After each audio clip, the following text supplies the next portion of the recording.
Welcome to First Generation College Bound's second annual Where Are They Now event, an opportunity to celebrate the work of FGCB by speaking with program alumni and learning about what they are doing now. First Generation College Bound celebrated its 31st anniversary in October. Through tonight's event, you will learn about the impact this program has had on young people's lives for those 31 years, and we hope it will inspire you to support FGCB and its mission to inspire low-income and first-generation youth to achieve social and economic success by obtaining a college degree. This event serves as a kickoff to Giving Tuesday, a global generosity movement that takes place annually on the Tuesday after Thanksgiving. Black Friday, Small Business Saturday, and Cyber Monday are all about shopping. Giving Tuesday is about giving back to organizations that are making a difference in our communities.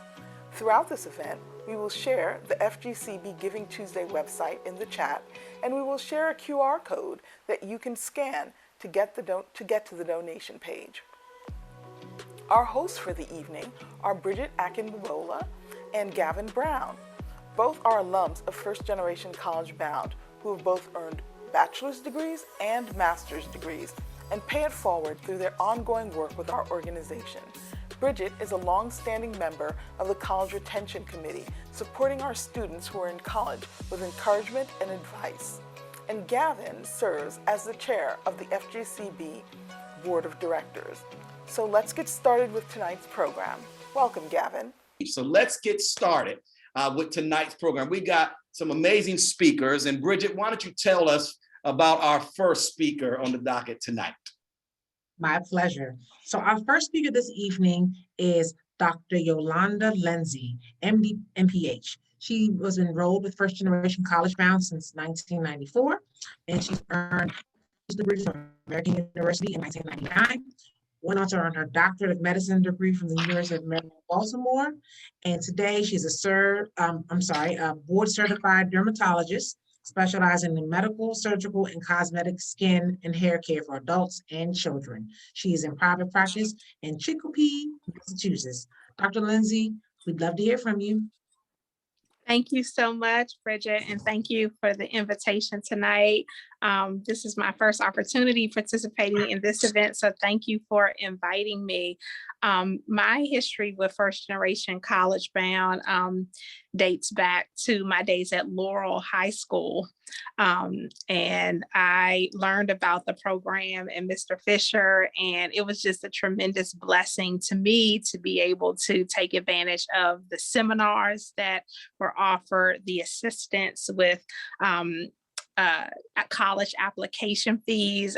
That was just huge for me because it allowed me to really apply to more schools than I had originally planned to. So First Generation College Bound holds a great place in my heart. So happy to be here tonight. Just want to tell you a little bit about my journey. As I mentioned, I started off at Laurel High School. I was enrolled in the cosmetology program as well as the University High School. So I was the first student to take advantage of both of those programs because I had an interest in science and math, but I also loved beauty industry. And I had a mentor who was my first Black physician, who was a dermatologist. And I got a chance to shadow her and learn that dermatologists are the physicians of the hair, skin, and nails. So I got the idea at that time when I was in high school that I would integrate my background as a cosmetologist with my medical background. I would become a physician to help people who are dealing with problems of their hair, skin, and nails. And so some 20 some odd years later, I now specialize, and I'm one of the top researchers in the country that studies hair loss in Black women in particular. And so it all started though with, my background at Laurel. And then I went on to American University, and just want to talk about some challenges that I faced in terms of getting into college. So I was able to get into a good amount of schools, but finances was an issue. And so I was able to get a scholarship at American University, and that was a tremendous blessing. However, when I got to American, the pre-med advisor, after probably the second year of school, he said, Yolanda, you probably want to not think about medicine because, with your MCAT scores, you're probably not going to get into medical school. And so I said, thank you, Dr. Such and such name, with all due respect, but I'm going to go for it anyway. And so I worked hard, and I was able to do additional things. And so that's one of the things I would leave to, any of the young people watching tonight, is that you really have to have a bigger vision than other people have for you. And sometimes you might have to take a circuitous route to get to where you want to get, but it really doesn't matter as long as you get to where you are destined to go. And so not only did I get into one medical school, I got into about 7 medical schools, and was able to get into the University of Maryland and get a scholarship there as well. And so, once I got to University of Maryland, worked very hard, and then I had another challenge. And I didn't realize at that time that I had difficulty with testing. And so a lot of kids, especially from lower income that are good students, are able to go through the system without really being able to have these issues diagnosed. And so I had stellar grades, but my scores were always a couple of steps below where you would expect them to be based on where my grades were. And so, but I fought through, got through college, and got into, medical school at the University of Maryland. Same thing kind of happened. So I went into medical school knowing that I wanted to go into dermatology. So those of you who don't know, dermatology is one of the most competitive medical specialties of all the specialties.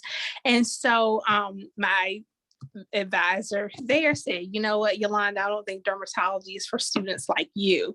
And so I said, you know what, with all due respect, I'm gonna go for it. And so what I did was I didn't apply for residency during my normal time when I would apply during my 4th year, but I decided to get some additional credentials. So I became interested in public health and research. So I decided to come up to Boston, to Harvard, and I got a master's in public health there. And then during that time, I met my mentor, who was the key person. So all you need, if you remember one thing tonight, is one person who's not just going to mentor you, but you want someone who's going to sponsor you.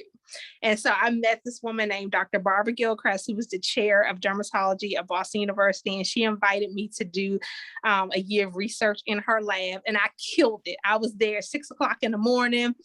Before she got there, I was there at 6 o'clock at night. When she left, she's like, Yolanda, you gonna leave? I'm like, I'm still doing the experiments. I'm okay. And so, at the end of that year, she put me up to represent the entire lab at the Society for Investigative Dermatology.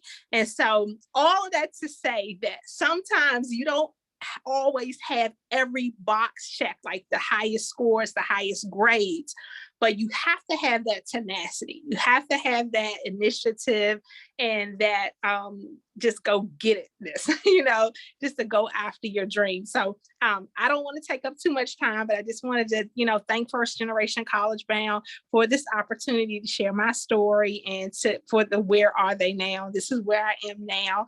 And I'm really excited about the opportunities that you all have to go after your dreams. And I love supporting this organization. I send a check every year, and I look forward to continuing to support. So thank you so much for having me.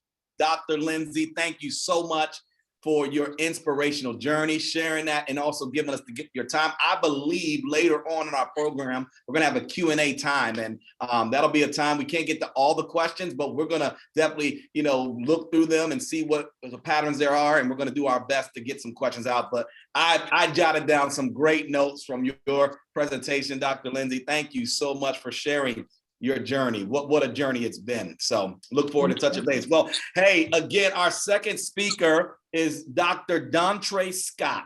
He enrolled in First Generation College Bound in 2001, earned the BS from the University of Maryland in 2006. He went on to earn his doctorate in dental surgery from Howard University in 2010, and he has a certificate in endodontics from NYU in 2014. Dr. Dontre Scott is an owner/partner at Heights Endodontics in Houston, Texas. Welcome. Thank you so much for being with us, Dr. Dontre. Tell us about your journey, sir. Thank you. Thank you for having me on, everybody. I want to thank First Generation College Bound, as always, for everything you've done to literally change my life. My story with First Generation College Bound is like a real personal one. I met Mr. Fisher by chance. He happened to be one of my teachers when I went to Harper's Choice Middle School. He was kind of like a general studies teacher, and I was kind of a hard head back then because school was kind of coming easy to me, like Dr. Lindsay brought up just a minute ago. Some of us are able to get through, just off of our memorization, what have you. And, I was kind of acting up, hanging around my friends. And I remember that day still to this day when Mr. Fisher pulled me to the side in the hallway there and just told me, if you want different for yourself, you got to focus and you got to make it happen. And I did want different for myself. I knew that I wanted to get out of my situation. I was growing up in a single family household. My mother was raising myself and my two siblings. She was dealing with her own personal issues. So sometimes I just felt like it was me against the world. But I loved sports at the time, as most young men do.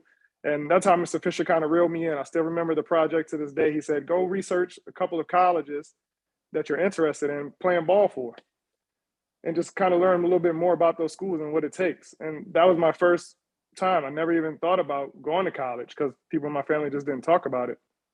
So I went and I did a couple, little research here or there, and started becoming more and more interested of these different schools. Obviously, there were the bigger name schools that you saw on TV, North Carolina, Duke, what have you, for basketball. But Mr. Fisher then told me, you got to take tests to get into these schools, and you got to apply, and that costs money. It was just things that I had never heard before from an adult, and Mr. Fisher and First Generation, they opened my eyes to those things. So they did help me with the applications. They helped me meeting the deadlines, which is very important. And like Dr. Lindsay brought up a minute ago, the money that's associated with making those applications go out. And also the SAT, just figuring out where to get support and try to learn from all the mistakes and the practice tests that I was taking. One thing that I thank Mr. Fisher for every day is he basically convinced me to not go out of state and to stay at the University of Maryland, College Park, and take the full guaranteed access grant so that I didn't have to come out of pocket, not a single dollar to go to the University of Maryland. That literally changed my life because that would have added thousands of dollars, on top of post-bac and everything like that as far as student debt could go. So thank you, Mr. Fisher. Thank you, Mr. Fisher. And thank you, First Generation College Bound. But one thing I do want to tell as far as my story, which is kind of similar to Dr. Lindsay, so I kind of see the running theme here, is when I got to college, I was riding high. I was, super popular at school because I played sports and I graduated high in the class. It was not a big deal. But then you go to college and it's like, boom, this workload is totally different. And you got to actually study, and you got to perform well on those tests. So I didn't do too well my first year. I didn't do well at all. I had never gotten a C in my life, but I got C's when I got to college that first year. I had a 2-point something. I just remember 2-point something, which drove me crazy because, like I said, I had stellar grades in high school. And I still remember the advisor. I remember her name. I won't say it, but she told me the same thing, medical, dental is not in your cards. You may want to think of something else, but for me, there was nothing else. I always wanted to help people and improve their quality of life. So I had to buckle down, and what I learned about myself was, you got to have a goal and you got to be willing to fail at that goal, but learn from your failure and just keep going from there. So from that semester on, I got 1 B, I think, and then the rest were A's. That basically brought my GPA up from 2 point something to like 3.5, which, as you know, is really hard to do that once you get in the hole. But I learned a lot about myself, you know, that I could do it.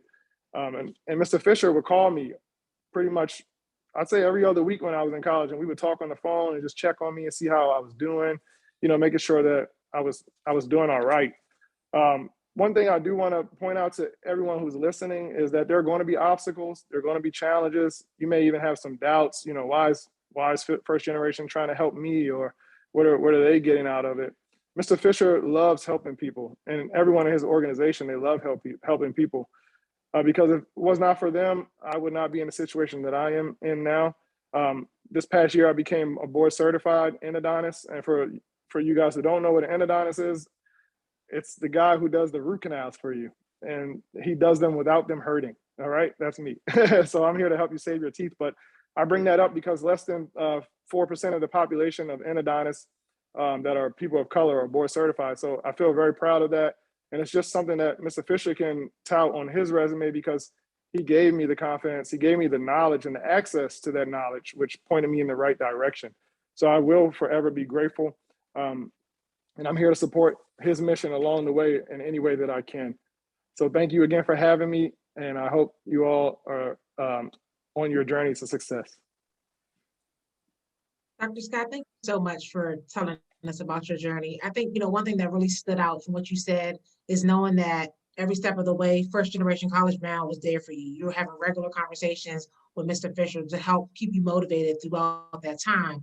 And I mean, that's just, I can say the same thing. I talked to Mr. Fisher pretty regularly when I was in school. Just getting that call, I think definitely just helped to make you know that there, other than your family members, there was somebody else out there who cared about your success. And Mr. Fisher and First Generation College Bound definitely were that for me as well. So love to hear that. Definitely. And Mr. Fisher, he still calls me now, even though I've got a wife and a son.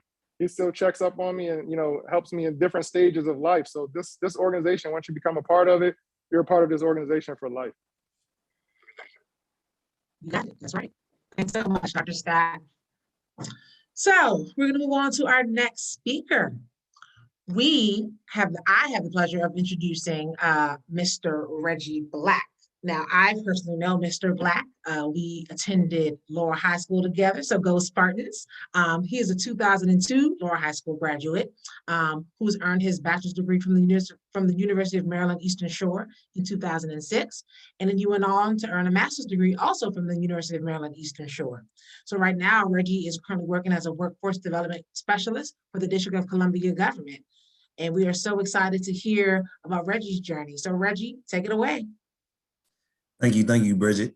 It's an awesome thing to be on a call with more than 5 folks that I've known for over 2.5 decades. I really feel like you all are family to me.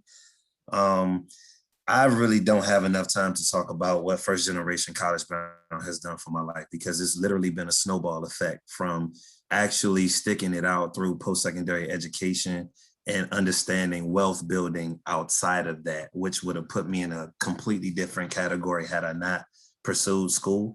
Unlike the first 2 doctors who spoke before me, I don't know what y'all trying to tell me, but I'm gonna look at the planets aligning, telling me that I might need to go back and get a PhD as well.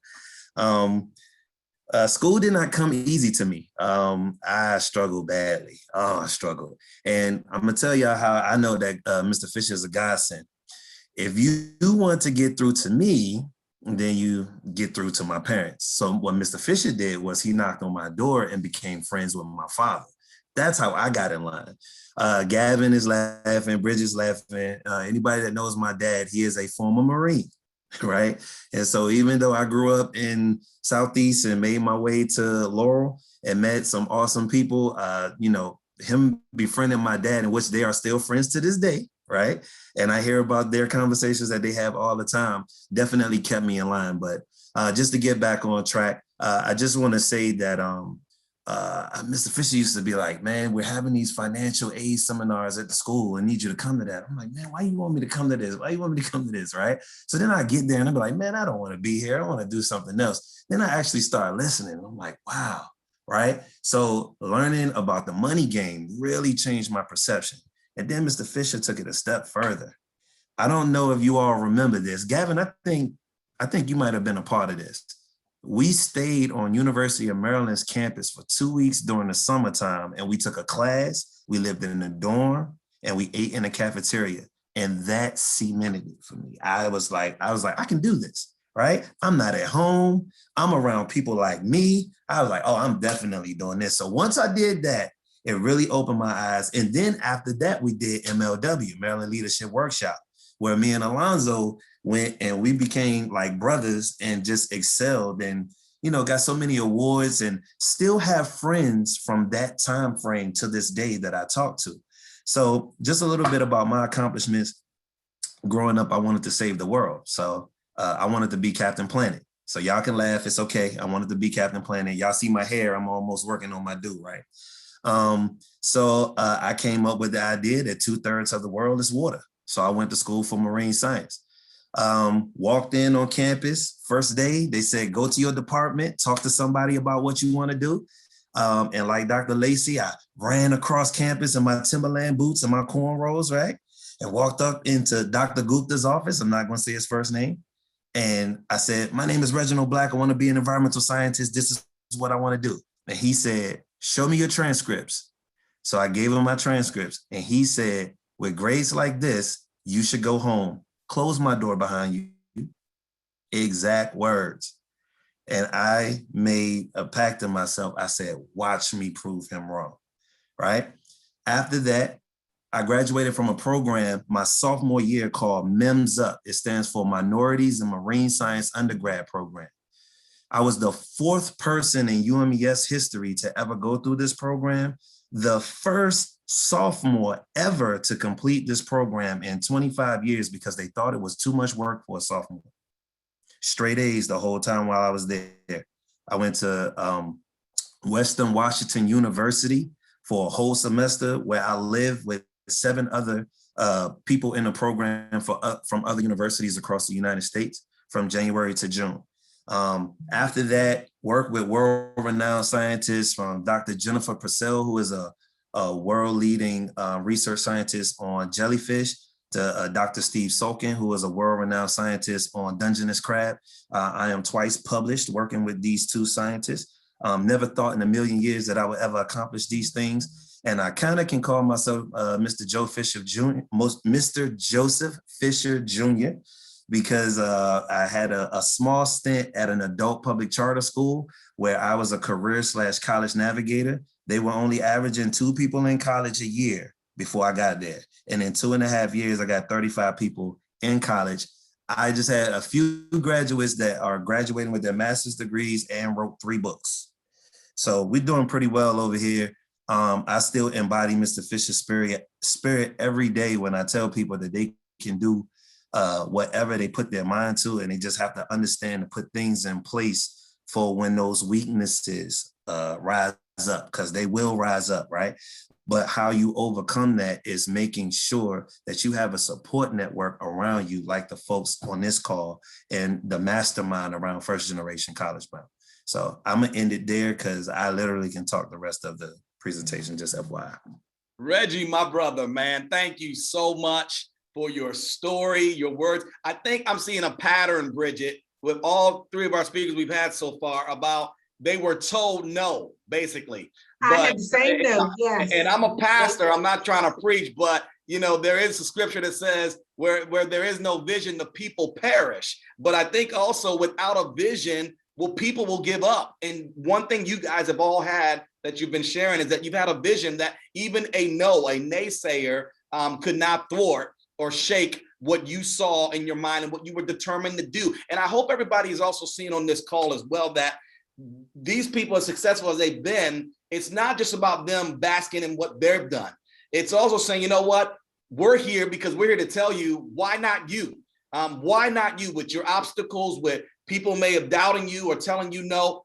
Guess what? It doesn't have to be the end right there. You can push through, persevere, be resilient like a lot of these. And Reggie, I do remember that campus stay, 2 weeks. I remember one main thing from that was the big crab feast, okay? Stood out to me. But again, being on a campus, exposed overnight, young kids, and realizing, you know what? We can do this. And so as I'm pursuing close to finishing my Master's of Divinity, I'm looking forward to also joining these planets to get my doctorate, because again, no one can tell you no. We can get there. All right. So again, Reggie, thank you so much. All of you guys so much. And as we could all say, it's not just about the Mr. Fishers, the people that are around, but also coming off of what Reggie was saying, there's family that's a part of our journeys as well. There's family members that help us to journey and show interest in an investment. And our final speaker of this amazing time tonight is Miss Barbara Fletcher.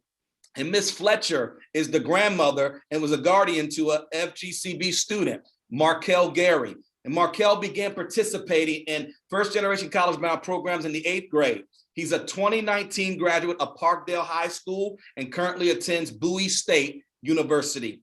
Mrs. Fletcher will share her experience as a parent with a student in the program. And here's some more background on Markel from Miss Deja Cobb. So Markel was a student that we had and was a very top athlete.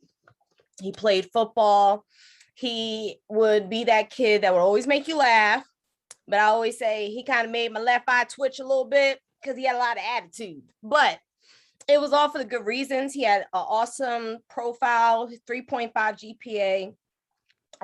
Always, would do his best, but like many students, he thought he would receive an athletic scholarship. And so, long story short, it came out that his need-based money is what's paying his bill at Bowie State University. He was able to walk on the football team.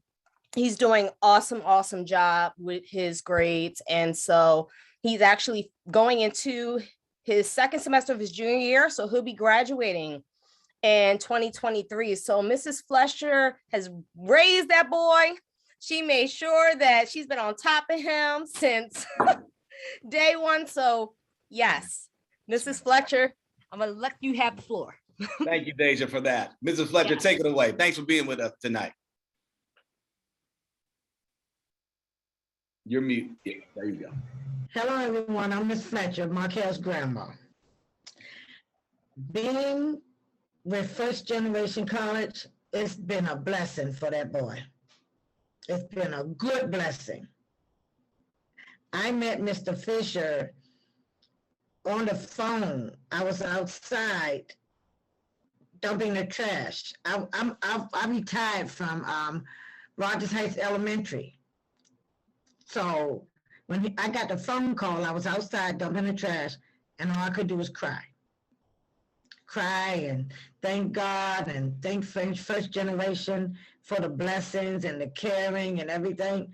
Markel has been through something, and I want him to continue to care. I rise his back. All I tell him is school's important. Don't worry about that right now. Get through school. Do it after school. Do it. And he's been paying attention. His attitude is oh God. It's a blessing. God is good. So I know if Markel can get it, anybody can get it. And First Generation, y'all, blessing. All of you. I'm sitting here, I'm listening to other people's story. It fills my heart with warmth, to see people that really struggling and going through stuff like it didn't end up on top. That's great. That's really great. So I'm nervous, but I know I'm in the right place. I just want to say thank you for everything. Yes, thank you. Yes. Well, Mrs. Fletcher, we want to thank you. We want to thank your heart. We want to thank your perseverance and your passion and what you've done in Markel's life. You play the role and you represent many heroes that are behind the scenes, but yet your life and your actions, they echo and they have ripple effects beyond you and helping the journey of young people. So I just want to, on behalf of many who could say, whether it's grandmothers, aunties, nieces, guardians, mentors, man, you represent that. And thank you so much. Your grandson's success is also yours as well. So thank you. Welcome. Well, Bridget, I think we're going to go right now into a time of just some Q&A and some questions. Am I right on that, Ms. Bridge? Yes, I think it's so important. Before we get into the questions, I did want to mention, I think family support is also very important to this program, engaging with our loved ones. And that's one thing I think Mr. Fisher is a master at. You know, when you have students who aren't as motivated, who aren't as committed to doing the work, he'll go around you and go to your family members and make sure that you are doing what is necessary to be a part of the program, doing taking the steps that are necessary so that you can get to the next level. And so I want just to stress that importance that even when the student isn't as invested in trying to be a part of the program, because of Mr. Fisher's investment in wanting to see the students succeed, he will go around you and make sure that he has somebody who's going to advocate for you on your behalf, so to make sure that you get to that next level. So that's just fantastic. So, yeah, it's an amazing gift. We're gonna get Yeah, it's an amazing gift, Bridget. I mean, just Mr. Fisher realized it. You know, I don't want to call it a mafia, but it sometimes felt like that, where he'll get your parents in it. He'll get people at the school where you're at, people who you don't even know, but they know you because of Mr. Fisher. And I think it all just goes to say that, you know, we've heard this quote, perhaps I heard a quote, I'll share, that people don't care how much you know until they know how much you care. And so when it starts from Mr. Fisher and his vision and his heart, and it trickles down to others like a Mrs. Fletcher and your family, knowing that it's not just about doing right for right's sake, it's where they're trying to take you, somewhere that you don't even see yet, but yet they know here's what we can do to help you get there. And, you know, you give those little things and people just take on. And that's why a lot of us are here tonight saying, you know what, we care about those who will even come behind us. The shoulders we stand on. I think about the Lonnies and the others who I stand on their shoulders, and people will stand on our shoulders as well. This is what it's about. We care about the future generation and this amazing organization that affords us the opportunity to do things like this and open doors. So take it away, Bridge. With our first question. Yes, so we are open for questions now. Gavin and I have a few questions, but we're not going to hog the spotlight. We want you on the line who have questions for our wonderful speakers to submit them via chat, and we'll make sure that we get those questions answered for them. But I'm curious, and either one of our speakers can answer this first question that I have. So, you know, we saw a recurring theme of naysayers throughout different parts of your career trajectory. I'm curious as to what you individually used as motivation to get through those naysayers, because at the end of the day, we know that everybody's not going to be on our team, not going to be on our side, but what did you use as motivation to get through that? Reggie, Dr. Lindsay, Dr. Scott, please, one of you take it away. Sure. Dr. So Lindsay, for me, what got me through was I had a vision around what I wanted to achieve. And so that pre-med advisor, he didn't know my vision. And so just because he didn't see it, I didn't allow that to stop me from going on to the next level. And then I also say, like Mrs. Fisher, my mama, praying mother, you know, and so just really talking over with my mom about what was going on, and she just really encouraging me. My mom was actually responsible for me meeting that dermatologist. And so even though she had never gone to college, it was like, she just kept pouring into me and encouraging me. And so between that and just, you know, being around people, even from my church family, who were just encouraging me to do it, that's what I just did. So I just drowning out the one or two naysayers with many in the cloud of witnesses saying you can do it. So that was how it helped me. Awesome. For me, it was I didn't have a choice.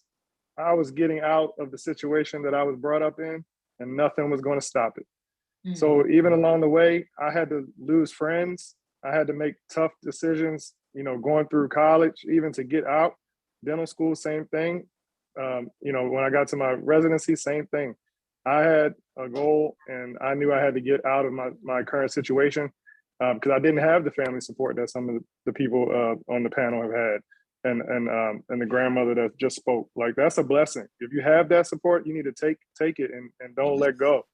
Mr. Fisher like I said, he opened that door to me, and just, I knew that, man, this is my way out. I got to make it work. So I'm forever grateful. Yeah. Awesome. For me, I have 11 brothers and sisters between 4 parents. Both of my parents married other people, so I have 4 parents, in which Mr. Fisher actually knows all of my parents.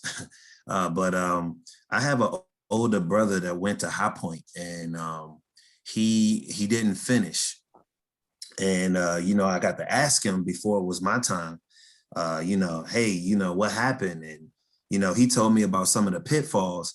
And I just took his mistakes and I was like, you know what? I'm not going to run into those roadblocks. And it was just awesome to hear about the young man at Bowie, because not to shift gears, me and Mr. Fisher had to have a come to Jesus meeting about me being an athlete as well. I had a few full rides to play football. And Mr. Fisher said, you know what? I really think you should listen to your mom and you should go to school for school. So I didn't want to just walk away from the first hurdle, because I knew I had a lot of people watching me, and I was trying to prove something to myself. I was scared. I'm gonna be honest. I was scared the whole way. I'm gonna say this, and then we can move on. I took the placement test at University of Maryland Eastern Shore, and I did great in everything except math. The lady told me, she said, well, you know, you can come back in a week or two and take it again, and we'll take your highest scores across the board. So she said, you don't even have to worry about the other sections. So I just answered all of the questions through the other sections just to get to the math part. And I took it a second time and did horrible on it a second time.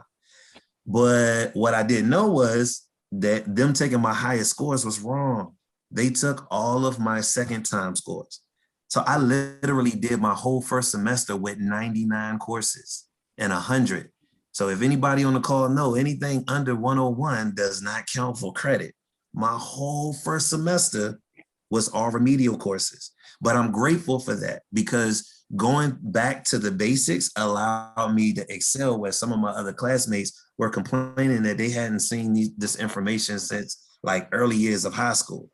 So you just never know how everything falls into place. So you're right. And Reggie, I think with all you guys, with that too, you're saying you're so grateful for those remedial courses because you had a vision. It wasn't just about that moment defining you, because you were playing the whole movie. I tell many young people, you got to play the whole movie, not just what's here. So in you guys' journeys, just going to my next question here, I hear about the dream and the vision. And a lot of times we love those stories. We love the applause and the abracadabra that's here, but we know in reality that's not the case. So talk to us a little bit about the sweat equity in your dream and your vision. Talk to us about some prices, some things you had to pay, some prices. You already mentioned that, Dr. Dontre, where you lost some friends along the way, but can you just speak to that a little bit to young people, that the importance of being willing to pay the price for what you're trying to do? Anybody? Yeah, that's really important. You know, you're going to have to sacrifice those long nights, the weekends, you know, partying, especially if you don't have much financial support. You're going to have to try to make do with what you have to get through, you know, your 4 years in college and then past that. So it's definitely important to understand that sacrifice is part of the game. And you're going to have to weigh what's most important to you, you know, like you said, throughout the course of the movie, and not just right then and there at that point in time. And you might think you know what you want right then and there, but you don't know, you know, because life is, you know, a long, wild journey. So, you know, when you're young and you got your ideas, you know, sometimes those aren't the ones that are going to lead you in the direction that you need to go. So having that support along with your own vision, you know, mold those things together and what you've been taught and your values will help you get to where you're trying to go. Thank you. Wow. Good stuff. Dr. Lindsay, would you want to say anything about that? Sure. The sweat equity for me was, you know, figuring out alternative routes and figuring out what other things that I could do that I still had in my power. Because, you know, testing was a big issue for me. I didn't realize that I had a testing issue and I had to get accommodations. And once I got all the way to the end to my boards, I realized that I needed testing accommodations, and that was never picked up. And so I was like, oh my God, had I known this earlier on, things would have been a lot different, but it was okay because all that extra time that I put in, it just built this tenacity in me. And so I would just say, just as a side note, because I've been on this whole testing piece, and I think a lot of our Caucasian counterparts, know about figuring out if you have a testing issue, getting that diagnosed early, because you can get so many resources that can help you in the journey. But I didn't have those things. And so I just kept wondering what's wrong with me. And then finally, someone, one of my colleagues at my church, who was a pediatrician, she had failed her boards. And she told me about, this neuropsychological testing. And I was like, oh my goodness. And so once I met with the woman, she was like, you just need more additional time, and took the boards again with additional time, totally passed it. And so it's just having that exposure and being open to share what your struggles are. Because if I had not shared with my pastors that I failed my boards, then I wouldn't have been able to get to that woman who told me about what she did to overcome that. And so just being able to be vulnerable, because a closed mouth don't get fed. So being able to share what your struggles are so that people can steer you in the right direction, for sure. So awesome. That's so good, Dr. Lindsay. Thank you so much. I've heard a quote before that failure is not failure unless you learn from it. And it seems like you learned from it and you adapted. You didn't just accept. I think it takes some type of security to say, you know what, I'm not good at this, but it doesn't mean that I'm done. It just means there's an alternative route, like you said. And I think we've got to just be secure in ourselves to say that's all right. And look for that route and take it and have that. So good stuff. Good stuff. Absolutely. So, Dr. Lindsay, you spoke a little bit about it when you were talking about your journey. And I'm curious to hear a little bit more from you and from our other speakers about mentors. And Ms. Fletcher, please, if you feel like there are some mentors for your grandson, I'd want to hear about that too. What would you say the importance of having a mentor to help you through your career journey is, or how did that aid you in being successful? Sure. Mentorship is everything. As I mentioned, I wouldn't have even known that I wanted to do this career had I not been exposed to my mentor. So mentorship opens your eyes to things that you might not even know are possible. And then mentors are also there to really help you strategize and come up with a plan of attack that you might not be able to come up with on your own. And so those things have been really critical for me. Just being able to hear other people's journey, for me, it gives me ideas of saying, okay, well, maybe I can integrate this and I can bring together this. And so now I still have mentors. I just found out that we were awarded a $200,000 grant to study hair loss in Black women with my mentor, who I've been knowing since I was in medical school. And so it just never ends. You still have mentors all the way through the journey. And that's just how you go from one level to the next level throughout your career. So good. Reggie, any other, besides Mr. Fisher, do you have any other mentors that you point to or that you use? Of course.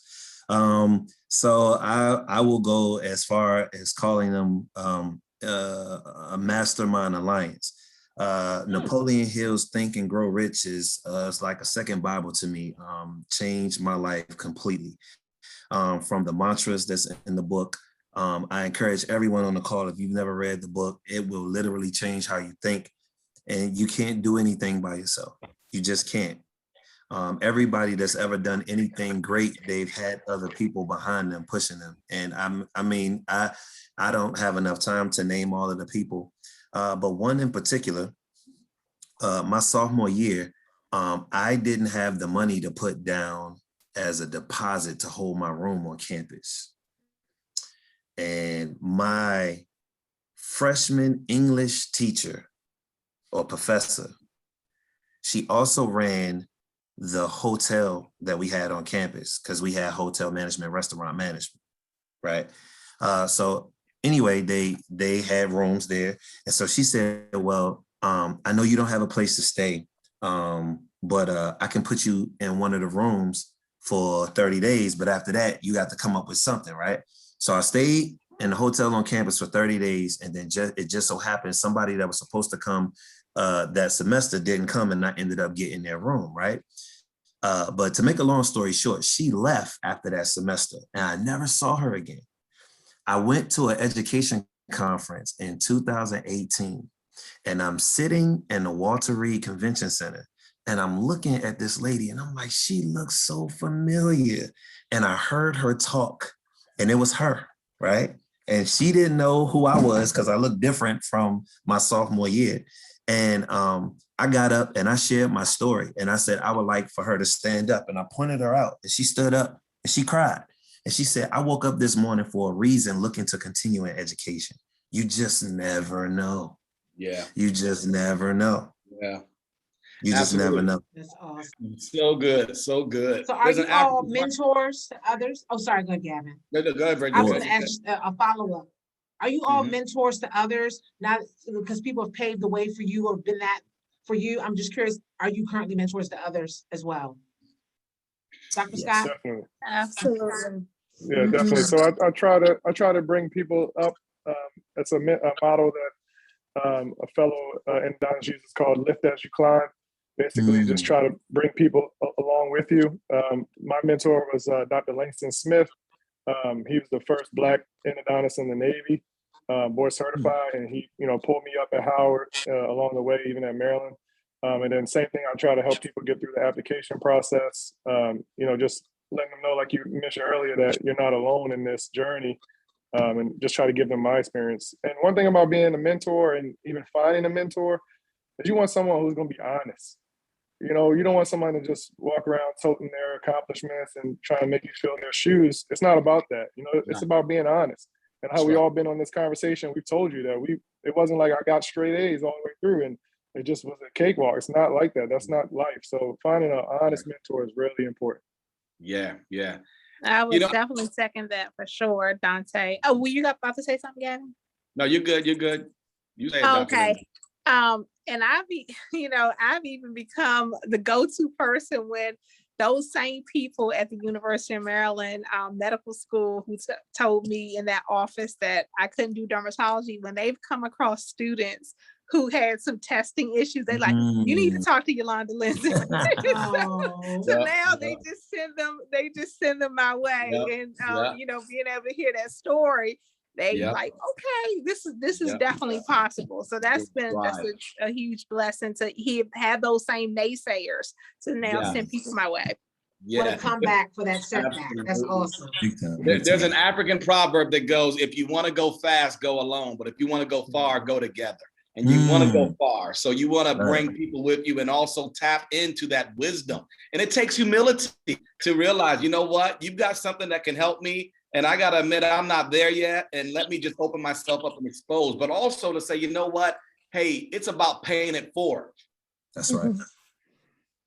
That's right. Sure. Yeah.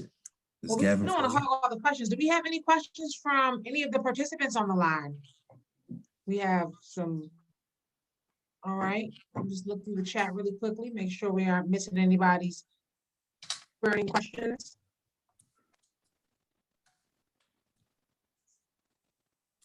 Okay, looks like it says. Tips on writing essays, I think. Yeah. Oh, tips on writing college essays. Okay, so do any of you have any tips on writing college essays? I know one thing that I struggle with, and still getting better. Alonzo will probably laugh at this. Is just making sure you're meeting deadlines. Give yourself enough time to properly plan and make it as authentic as possible. Right. When they're reading college essay, they don't want to see things that look or sound cookie cutter like everything else that they're listening to. Right. I share a story that my mom asked me at 5 what I wanted to be. We were standing at the bus stop one day, and I told her I wanted to be a garbage man. And she said, don't say that. Then she said she thought about it, and she asked me, she said, well, why you say you want to be a garbage man? And she said, from the age of 5, I've talked about cleaning up the earth.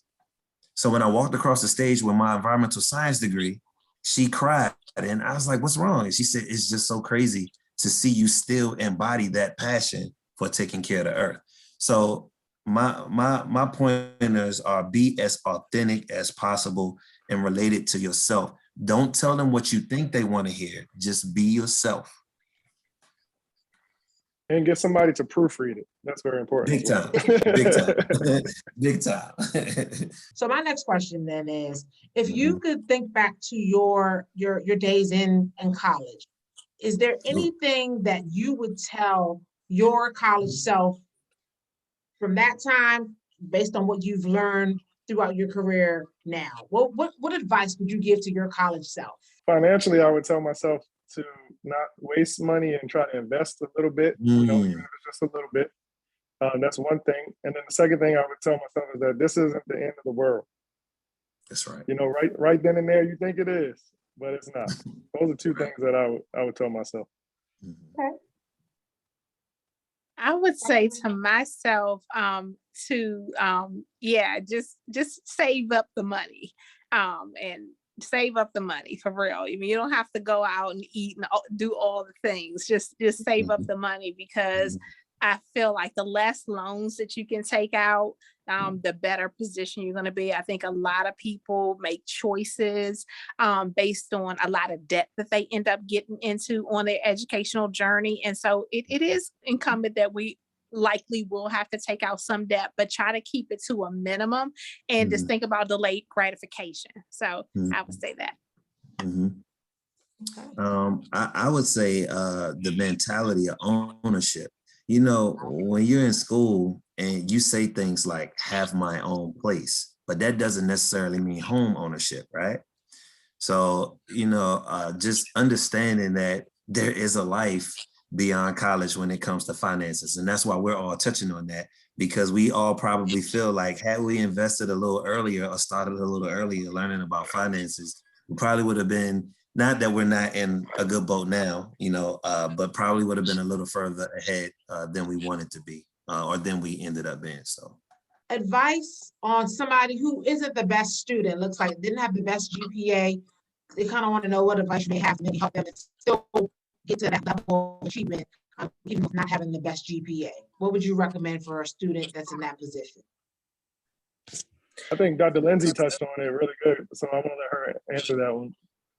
Yeah, I would say figure out what's going on, and you know, strategize and what things you can still change. So with regards to the GPA, even Dr. Scott's story of, you know, having a 2.9, then being able to kill it and really go up. That's just having a strategy of attack. One, figure out why is your GPA low, because it could be something that, you know, you're not quite grasping as to why, like if you need some additional assistance with something. So figure that out, and then come up with a plan of attack of what you can still control. Because if you bust it out with 4.0s combined to that, it's going to bring your GPA, you know, to a closer place where you want to be. So don't give up, but just figure out what happened, and then how you can circumvent that, what you can do differently for the next quarter semester. Yeah, when I was on the admissions board with Howard University, and we were interviewing people, just like that example she just gave, if we saw growth, that's what's important. If you can talk to us, like Reggie was talking, you can be authentic about yourself. Why did I struggle at first? And what did I learn about myself to help me change? So now this is the student that I am versus when I was back then. And like Dr. Lindsay brought up, she did some post back, or she did like another research assignment, things that make you look better, well-rounded. It's not only about the GPA. Obviously, that's the first thing that they're going to look at. But if you got a, you know, well-rounded resume, that'll also, you know, open those doors for you. And those mentors, sometimes that mentor might be the person you need to get you in that door, you know, get that interview. And next thing you know, you made it to the college you want to go to. That's right. I just want to wrap everything that they just said up, right? So what sticks out in my mind is what I like to call a peanut butter and jelly moment, right? Where you take your passion, right, with a skill set, right? Because peanut butter and jelly color-wise don't look like two things that should go together, right? But when you take your passion and your skill set and you put it together, right? Look at everybody on this call that's doing great things that spoke, right? We are all speaking from passion. So you have to question to make sure that what you're doing in school is tied to your passion, because when it's not tied to your passion and it gets hard, you're going to quit. But when it is tied to your passion, you will literally give everything you got before you have to go in a different direction. Absolutely, absolutely. So to close, I do want to have one more question, and I want to specifically ask Mrs. Fletcher, Mrs. Fletcher, being a parent of a student that went through the program, Ms. Fletcher, what would you think is the most significant part of your journey in helping your grandson get to the level he is today?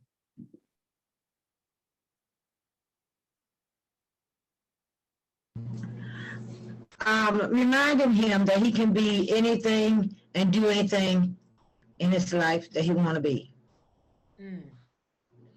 Just being that constant reminder for him. Yeah, and sticking with him all the way, talking to him, being there for him no matter what. Letting him know that I'm gonna always be there. Yeah. Just do the right thing. All right. You just have one person that believes in us. That's enough. That's all. Yeah. Wonderful, fantastic. Well, with that, I think we can definitely move on now to just a really, I think, important member of the First Generation College Bound family, just to talk about, why you should continue to support First Generation College Bound and how, you can help us in future. So I'm going to turn it over to my friend, Delegate Alonzo Washington. Thanks, Bridget. Good to see you, my friend. Can everybody hear me? Yes. Good. I see one of my hairs in the way right now. I can't have that happen. Good to see everybody. Bridget, good to see you. Hi, everybody. My name is Dr. Alonzo Washington. Wait, I'm not a doctor, but everybody else is a doctor on here. Why can't I be a doctor? I guess, sorry, my name is Alonzo Washington, everybody. I'm a state delegate representing Prince George's County, District 22. Great to see you all, my friend Reggie, Gavin, everybody on this panel, man. You guys are amazing and people I look up to. And I'm so grateful for the First Generation College Bound family. Dante, my friend, my frat brother. Dante, good to see you, brother. Good to see you.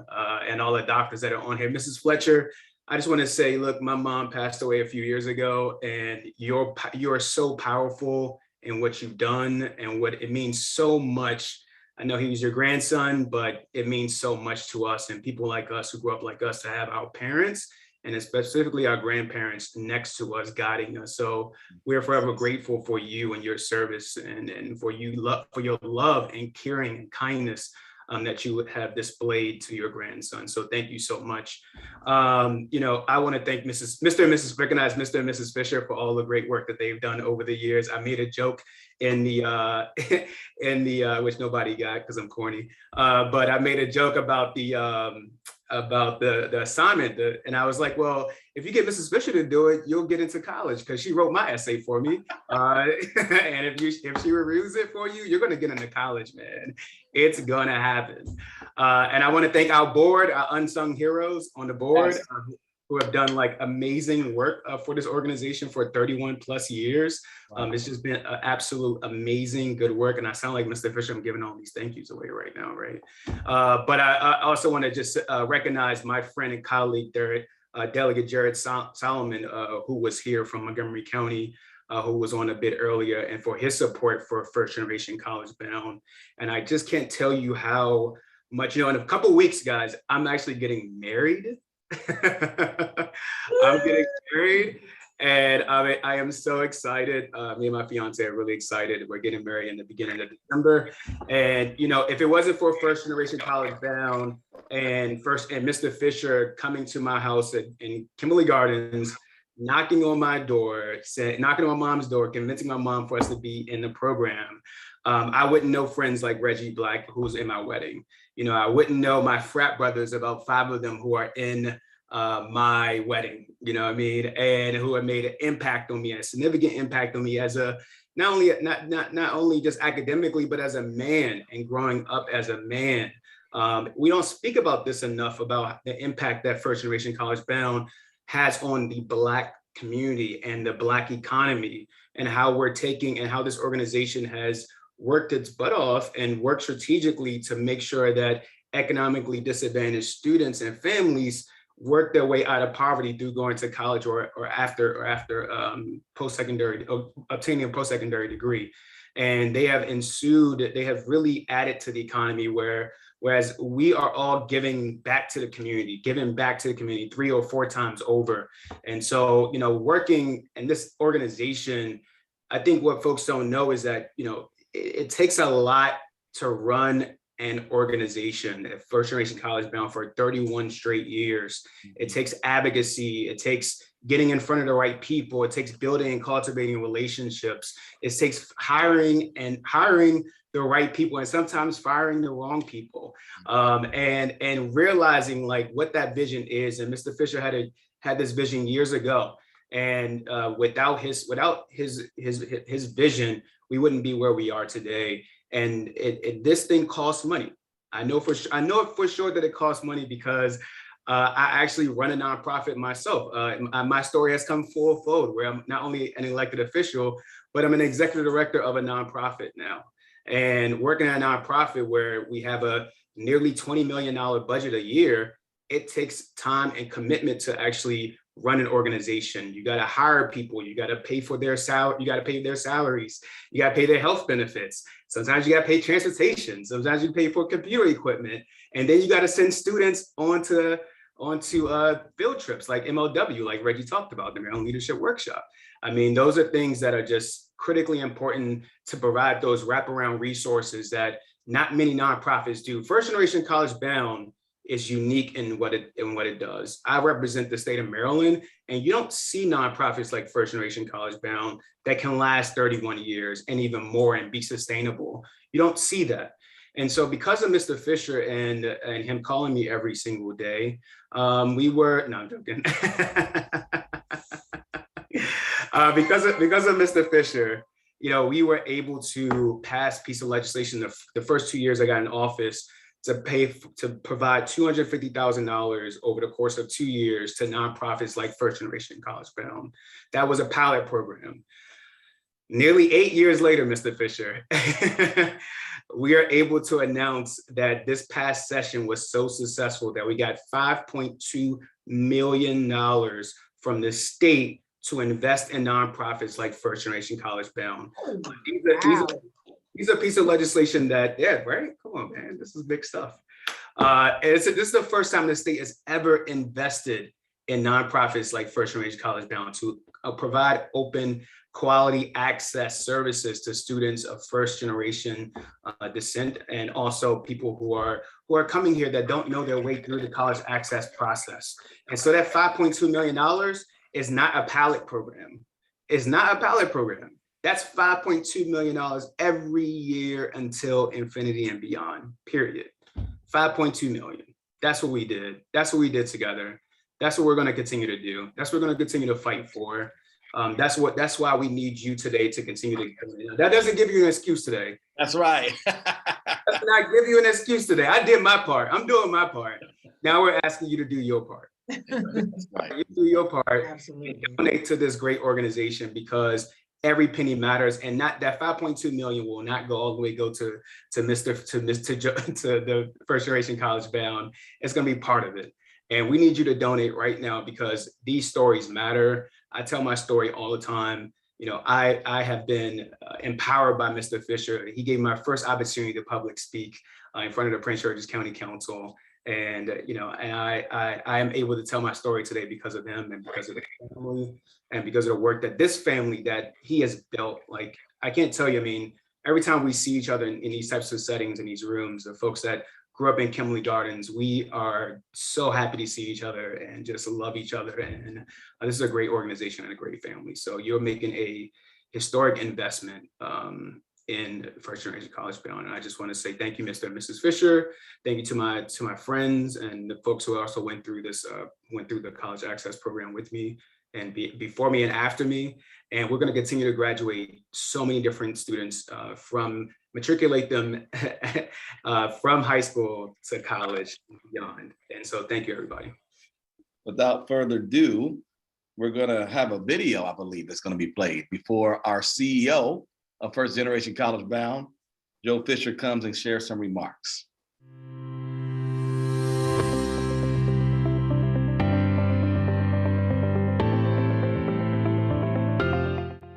Gavin Brown. I'm a proud board member of First Generation College Bound because I believe in college affordability.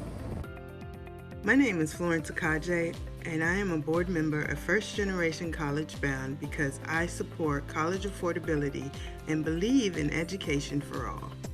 Hi, my name is Janice Doyle. I'm a board member of First Generation College Bound because I believe all students should have access to college. Hello, my name is Ray Farmer, and I'm a member of the board of First Generation College Bound because I believe that coming from a low-income community should not be a barrier to achieving higher education. Thank you. Hi, my name is Anil Kochar. I'm a First Generation College Bound board member because I believe in helping low-income youth overcome educational disparities and achieve their potential.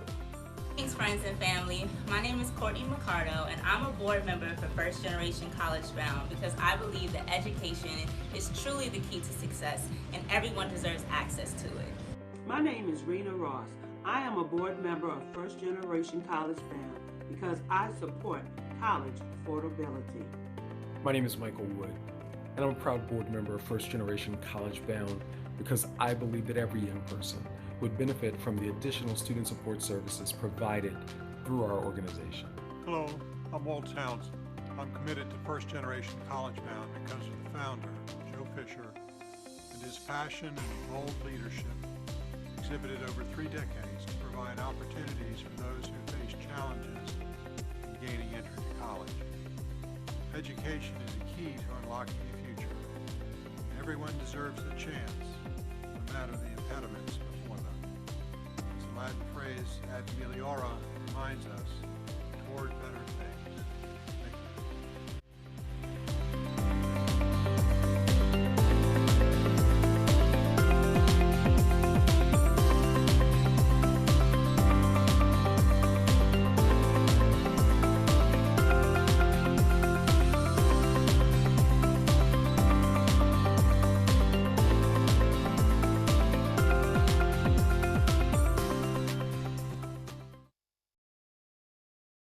From our board members, again, that video, every great purpose starts with a why, and this is our why. It's the people, the impact, what you're seeing there. So we just want to thank you again, and we encourage you to please support. And without further ado, let's give it up for Mr. Joe Fisher, the CEO and founder of First Generation College Bound. He's going to share some remarks. Good to see you, sir.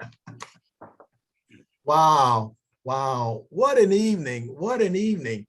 You know, it's so hard. I tell you, it is so, oh my God, isn't this awesome? Isn't it awesome? You know, I'm a coach now, you know, I'm retired now, but oh my gosh, do I still want to coach? And I feel it. I don't know about you, but I'm feeling really fired up after hearing the testimonies of what's been said here. And every year, you know, I get so fired up. I have to go back though, and I always have to thank my team, you know, because no one, and John Maxwell said it best, you know, it takes more than one to really achieve what you want to do. You want to do it alone, you're going to be in trouble. And plus you got to believe in someone higher than you rather than your own understanding, or you're going to be in serious trouble. And everyone that's on that team is a resource. Wouldn't it be great to even hear that in some of those testimonies tonight? These guys, never that's something, they have grown from that community to become a team. They didn't even know it. And look where they are today. Isn't that exciting? Yeah. Huh? Yes. Because someone believed. And I'm going to tell you on that note, I just have to, you know, I definitely have to thank my partners because I had a vision I wanted to do. I got funders, I've got supporters out there to start this, but you know, and you need that encouragement, but I have to thank somebody very, very important. Here I am teaching. Think about this. I'm a dad, I'm teaching, and I'm coaching, and I go to my wife and I say, you know something? Something's not right. I got to do something about this. I said, I got to go down to that one community. And you know what she said? Go for it. And I did. Yeah. There was something beating in my heart, my passion. I saw something in the community of Cherry Branch. I had to do something about it. I can't say enough to thank my wife, Pat, who's been with me on this journey all these years. You know him, might have been around her. You know Pat doesn't play. Pat is all about getting the job done. Homeschool, no matter where she goes. Church, no. Miss Fisher gets it done. We like helping people. I'm blessed that we both have that same spirit. That spirit also continues with my team. I got a great administrative staff, man. It took us a while. But Lord, I've got a good administrative staff. I've got Steve Weststone. I've got Deja.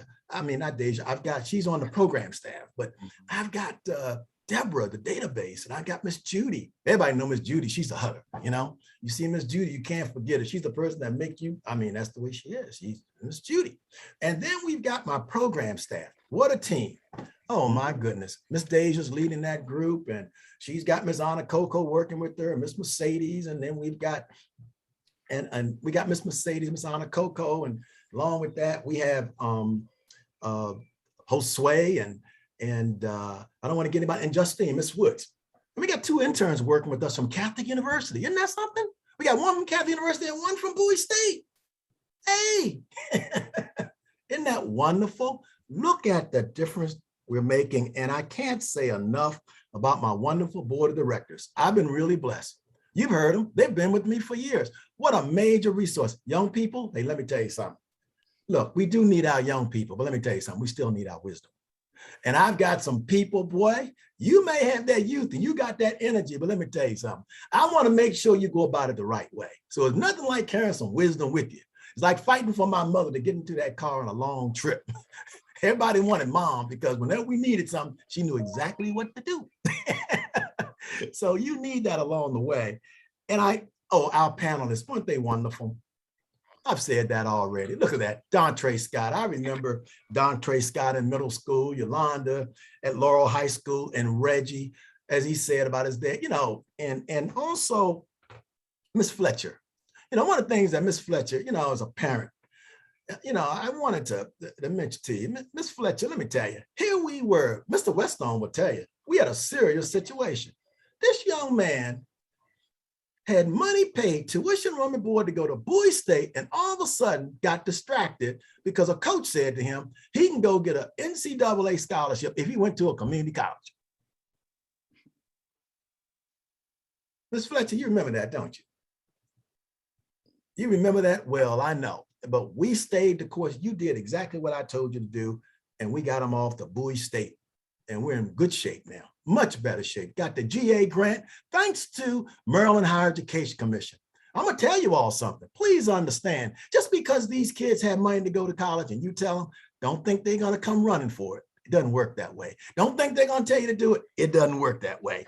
No, it doesn't work that way. My coach and I, we have to work, and they know it. That's why I knocked on their doors. That's why I visited their jobs. That's why I visited, don't get me going here. Oh my goodness.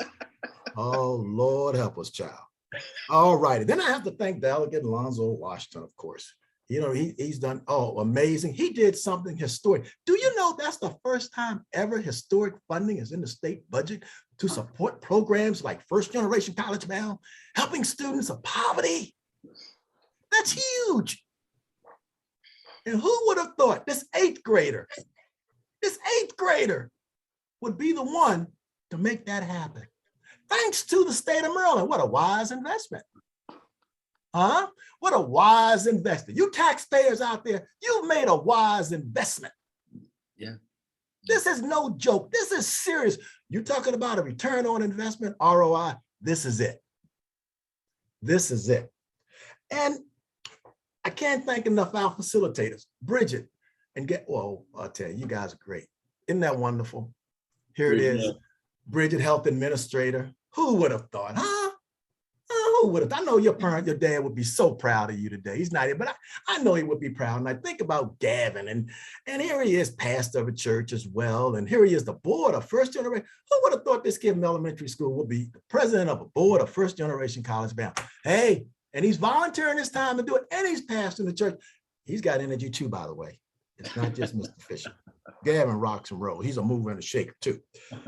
But I think, I just want you all to know, I think about where are they now? I've been blessed to witness my results for 31 years, no question about it. And you are here to celebrate with me as well today. I'm sure you had a great time listening to everything, but what a journey as I've traveled the hills and the valleys, keeping the light turned on for these students of poverty to attend college and graduate. Let me tell you something, they will tell you, and I don't know, we've trained my coaches to do this. You should be able to look these kids in the eye of poverty and say, if they say they want to go to college, you can say it will happen.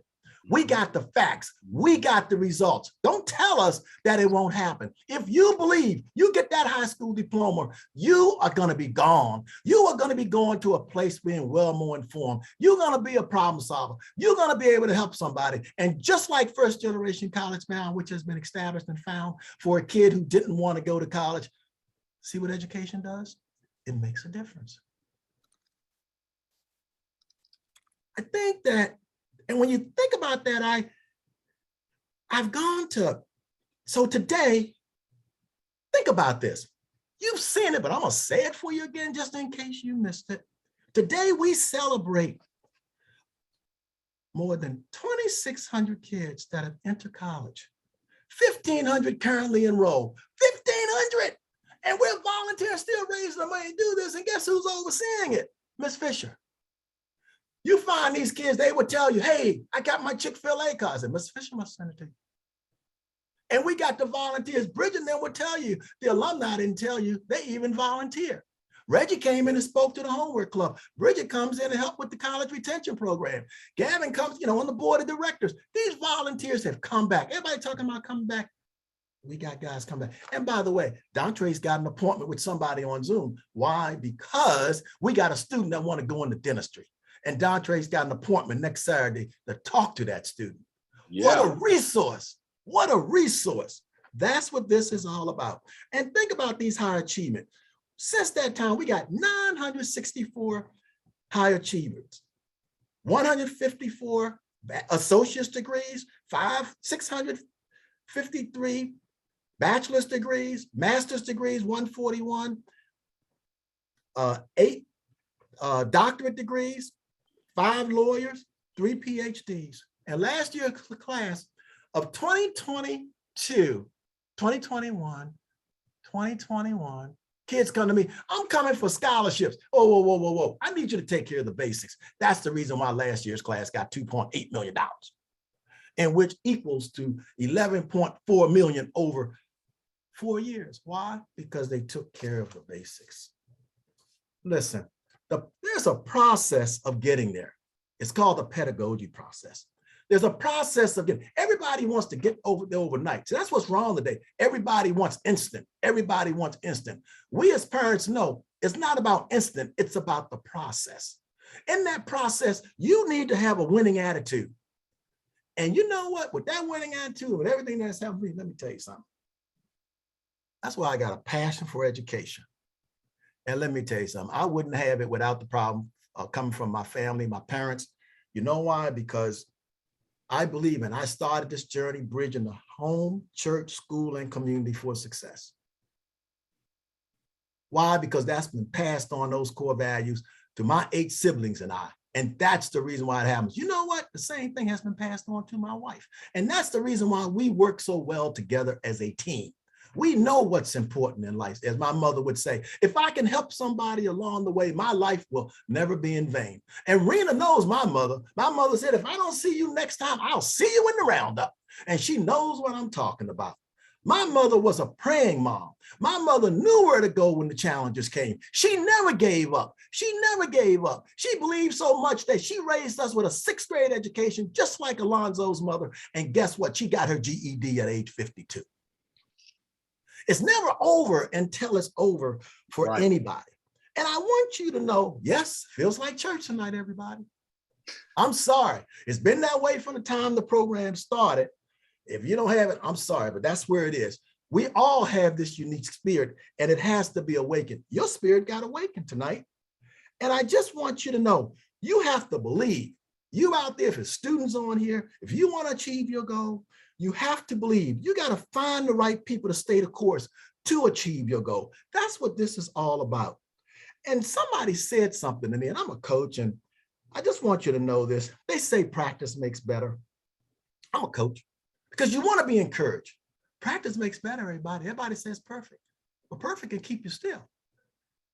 Because no matter what you achieve, I got a record I set a long time ago. Guess what? Somebody came along and broke it. I wasn't perfect. Practice makes better. And sometimes you win, sometimes you learn.